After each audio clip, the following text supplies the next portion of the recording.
Built a football stadium, built a field house, built Harding Young building, improved the quadrangle, improved the library, built the 1890 building, assumed a farm down at Lonoke of some 1,800 acres, built the Dawson Hicks building, the Kane Gillen, the baseball field, the softball field, the soccer field, welcome center.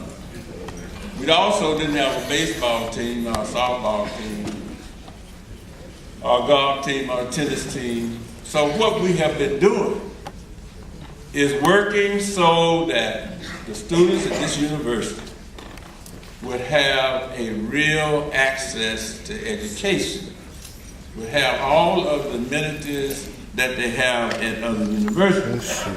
But after having achieved some of these things, I've noticed that the students did not seem to be happy and elated, and I was disappointed. So I said, let me find out what's really going on. So I started having dinners over at the Chancellor's residence. I invited the fraternities. And then I started going to the dormitories. And when I went to the dormitory over the Harrell Complex, the students said to me, "You have done nothing for us." And I was disappointed.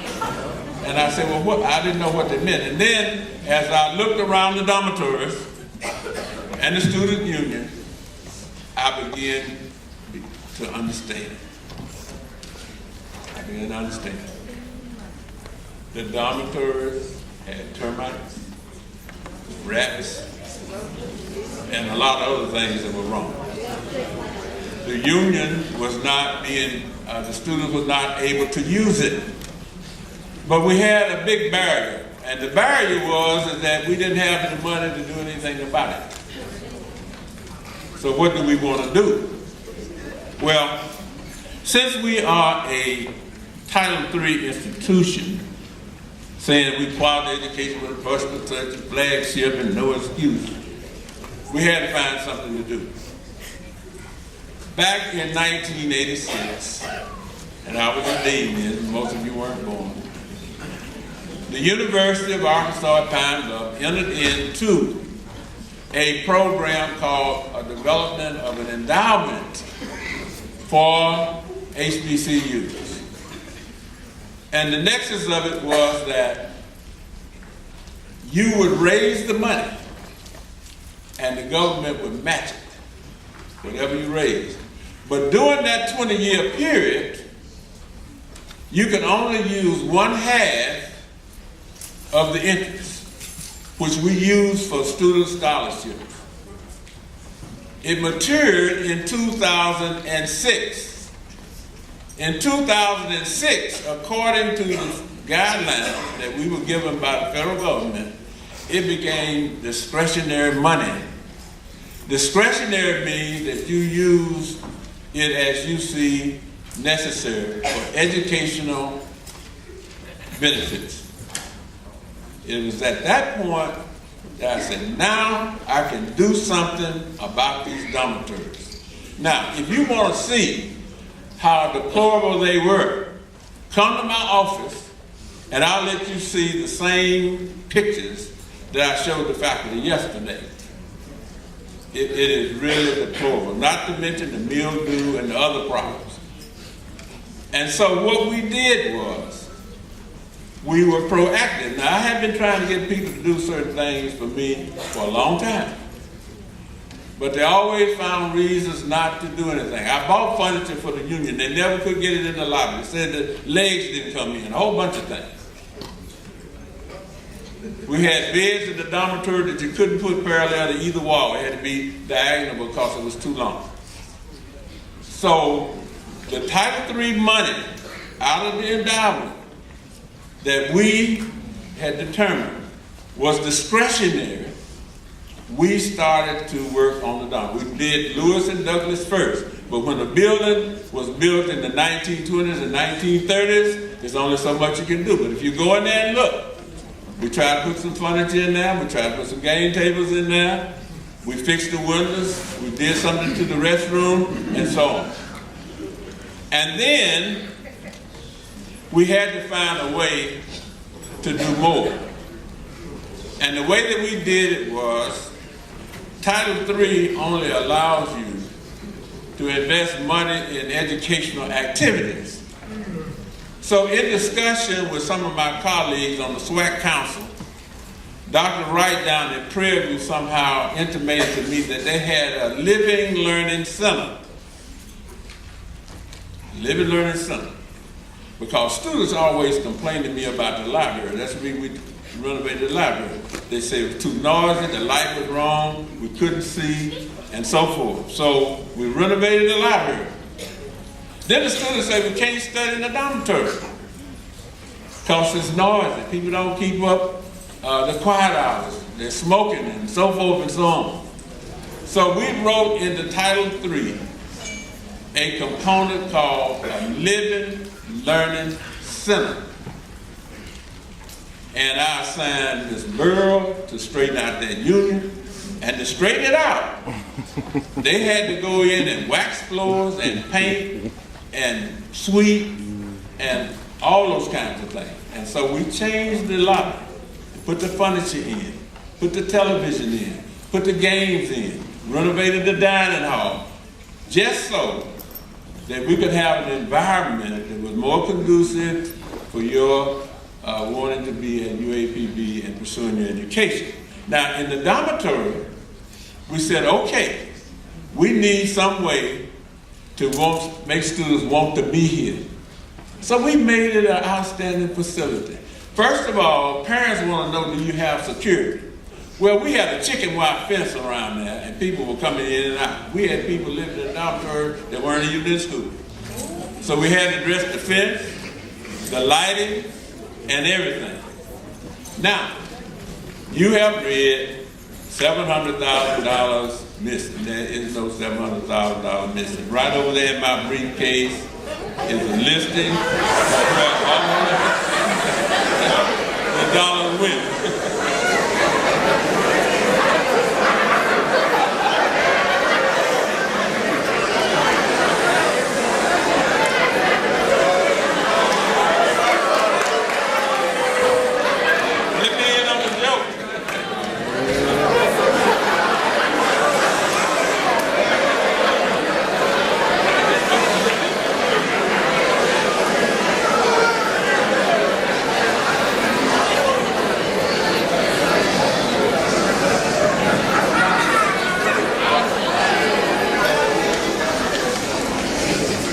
So those of you that enjoyed the tennis courts that are over behind the Humble Numbers facility, A there, that enjoyed the exercise apparatus, that enjoyed the games, and all the other things that we had, that was because it was a living learning center. Now here we are, an institution, second oldest in the state. We don't even have an ATM machine on campus. Everywhere I went, they had an ATM. Some of them had three.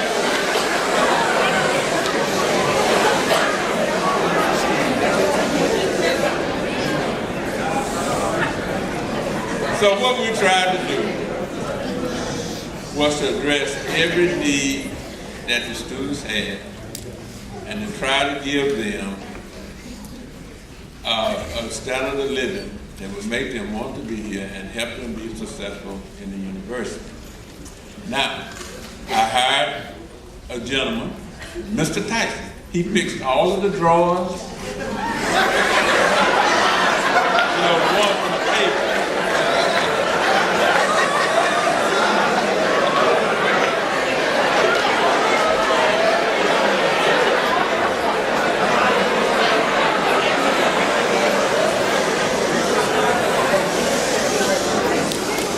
Put all the numbers on the dormitory doors, and we had to do something like that because our physical plant is strained. They got a big campus to take care of, but the people that they have and the resources is impossible. And so that's what we did. Now, they mentioned $200-some thousand. I have the checks, copies, everywhere that every penny went. All right? Every penny. And if you want to see it, in fact, I passed it out to the administrative council Monday. Second thing is, You can get a copy. All right.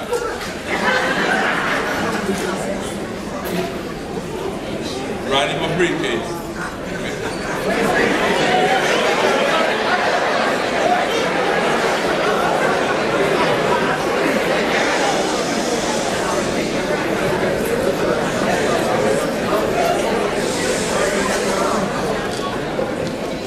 The $400,000 involves student workers and workers and time sheets. And that is what they are investigating to authenticate the accuracy of those. But there's no money missing and there's no money stolen. All right.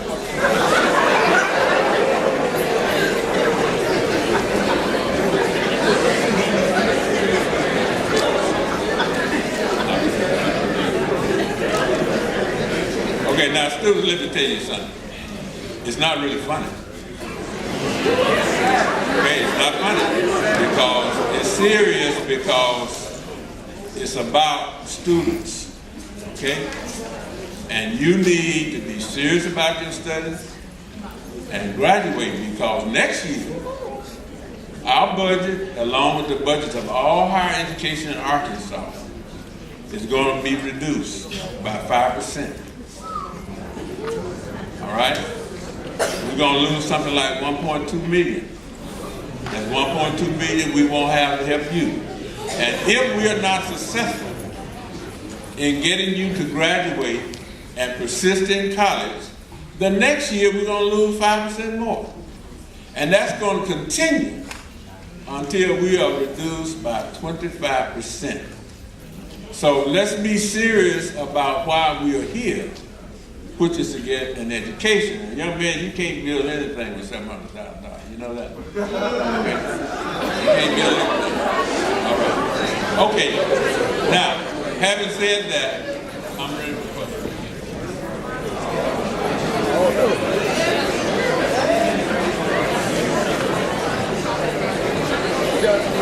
Can we all calm down and please be respectful? We're going to go into our question and answer session.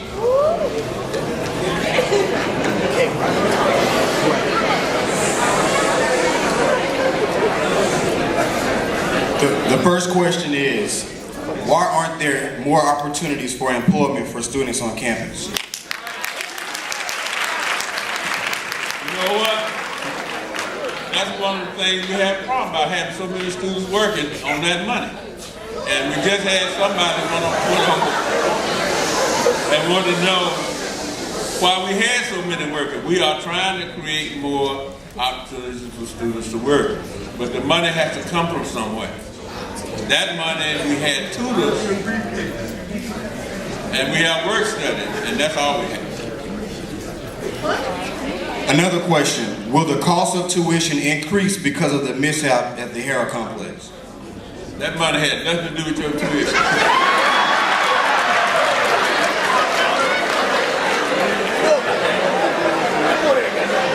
Now, let me just tell you this. As you are aware, the President of the United States, Obama,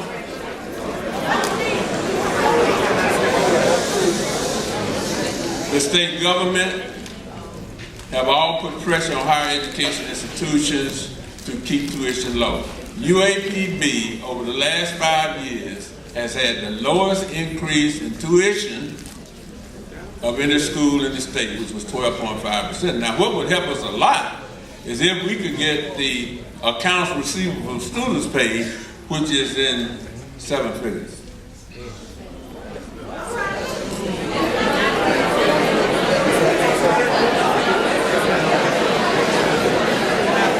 Another question, do you feel as if your morals or actions lead the student body astray? How many of y'all going astray? I don't think so.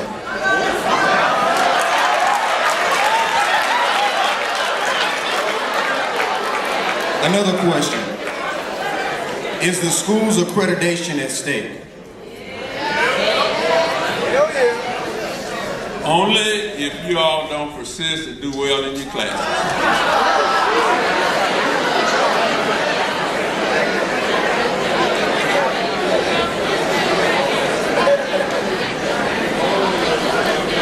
Will there be any further investigation about the money stolen? It is being investigated, and when they give us a result, then we'll know. What steps are you taking, or the Chancellor's administration taking, to protect, repair our financial situation? Our financial situation isn't affected. The only thing is that we have spent money to improve the dormitories and the union. It had nothing to do with the rest of the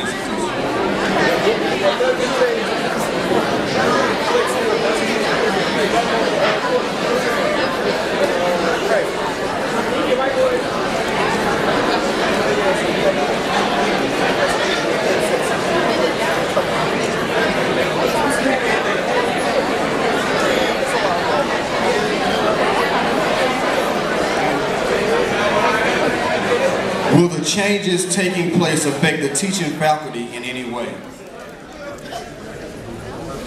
No.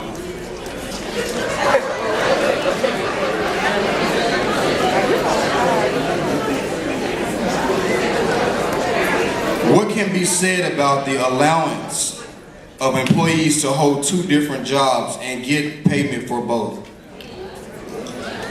We have what we call concurrent enrollment, concurrent employment, and we have quite a bit of it. Our registrar is also our data processor. In days when your money is short, you have to ask people to do more than one thing, and that's the way we're able to do it. You have to get approval from the government to have concurrent employment, and it has to be such that it doesn't interfere with your regular duties. Why were the two people overpaid hourly? Because of a mistake in paper keeping.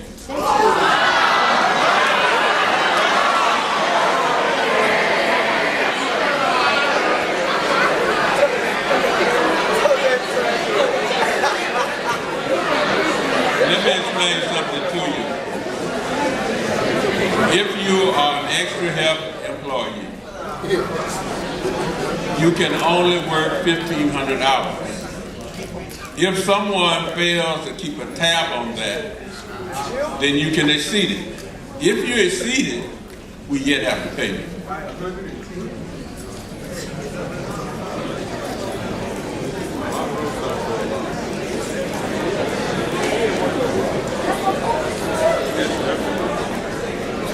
What precautions have been made to prevent this situation from happening again?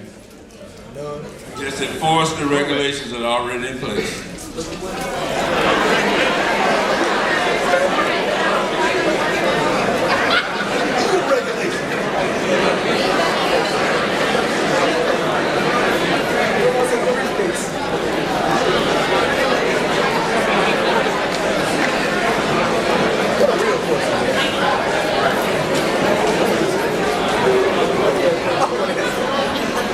How did students reported in the audit get 110 hours of work for work study, and I struggled to get this? Why did the student receive 110 hours in one work week? I don't really know. Only thing I know is that they're supposed to be keeping a record of the hours that students work.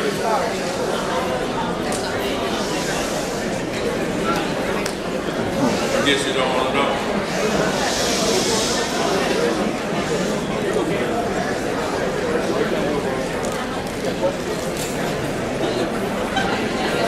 Can we get you all to quiet down a little bit so we can hear and get the proper answer from the Chancellor?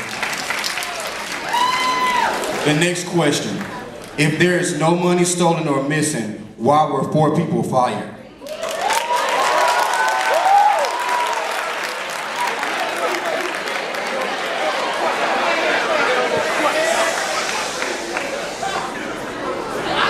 Because they were alleged to be responsible for the errors in the timesheets.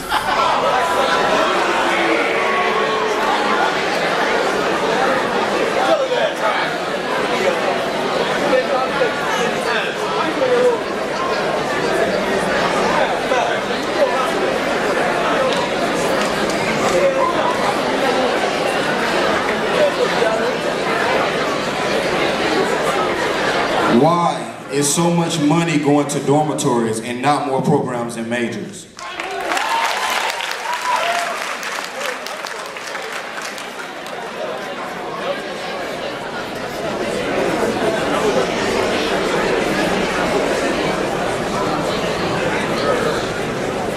money for programs and majors comes from E&G, appropriation. Money for dormitories comes from auxiliaries. But the Living Learning Program was also an educational program. Students living in the dorm, they got tutoring and so forth. That was part of the educational program.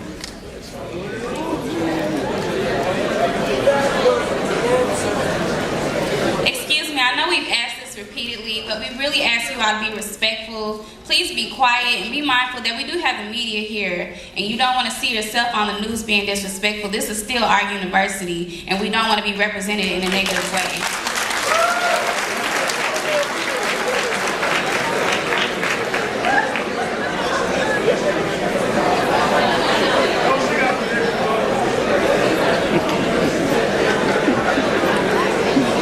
This question is, why are you not more visible on campus? Well, you know, I used to be real visible, but since I've had all of these challenges, I haven't had time to be visible.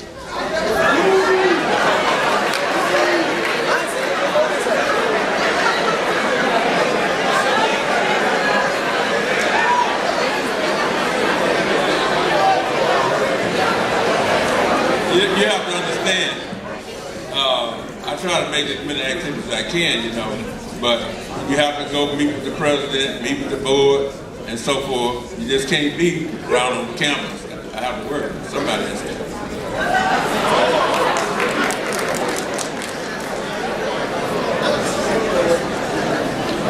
Why was the director over a dorm given so much authority to Title III money? Actually, I had the authority.